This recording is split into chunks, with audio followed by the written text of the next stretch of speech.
1931 সালে বালাকোটের রণাঙ্গনে রক্ত দিলেন সৈয়দ আহমদ শহীদ রহমতুল্লাহ আলাইহি। 1857 সালে সিপাহী বিদ্রোহ হলো, তার মধ্যে রক্ত দিলেন হাফেজ জামিল শহীদ রহমতুল্লাহ আলাইহি। 1923 সালে মাল্টার আঞ্জুমানে কারারুদ্ধ হলেন শৈখুল হিন্দ রহমতুল্লাহ আলাইহি।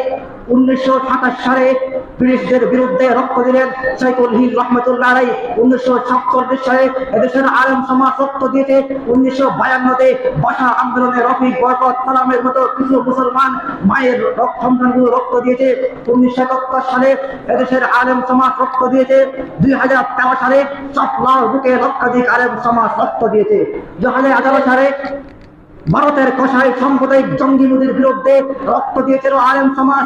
2021 সালে ভাস্কর্য বিরোধী আন্দোলনে রক্ত দিয়েছিল আলেম সমাজ। 2024-এ জুলাই গণঅভ্যুত্থানের মধ্যে দিয়ে যে বিশাল জয় হয়েছিল, তার মধ্যে রক্ত দিয়েছিল আলেম সমাজ। কাজেই তিনি যদি মনে করেন এদেশের আলেম সমাজ ভাড়াটি হিসেবে থাকেন, তাহলে আপনারা বোকার সঙ্গে বসবাস করেন।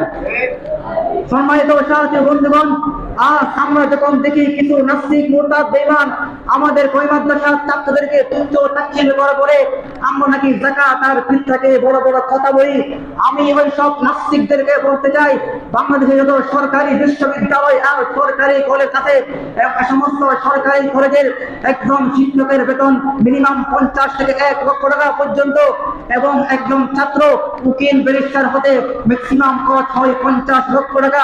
এখন আমার প্রশ্ন হলো, এই সব টাকা আসে কোথা থেকে? এইসব টাকা হিন্দুদের গুণ জামায় ভারতের হিন্দুত্ববাদী সরকার সাম্প্রদায়িক মুড়ি দেয়, নাকি আমেরিকার লাল কুত্তা ডোনাল্ড ট্রাম্প দিয়ে জানতে চায়? পরিষ্কার কথা হলো, এসব টাকা আছে আমার আপনার ট্যাক্সের পয়সা, এবং আমার গরিব কৃষ্ণনগরের রুটে পড়া ট্যাক্সের পয়সায় ওরা ব্যারিস্টার হয়, ওরা মন্ত্রী হয়, আমাদের বিরুদ্ধে কথা বলে। পরিষ্কার বলতে চাই, শাহ জালালের বাংলায়, শাহ মাহবুবের বাংলায়, আল্লামা আহমদ শফির বাংলায়, জাহিদ বাবুনগরের বাংলায় নাস্তিক প্রভাব চলতে পারে না, চলতে দেওয়া হবে না ইনশাআল্লাহ। সম্মানিত সাথী বন্ধুগণ, আজ অত্যন্ত দুঃখ হয় যখন নাস্তিক মুরতাদগুলো আমার নবীর শানে দুষ্টামি করে, তখন সরকারগুলো মুখে ললিপপ নিয়ে বসে থাকে। এই সমস্ত সরকারদের প্রতি আমাদের স্পষ্ট ঘৃণা, আমাদের স্পষ্ট ঘৃণা।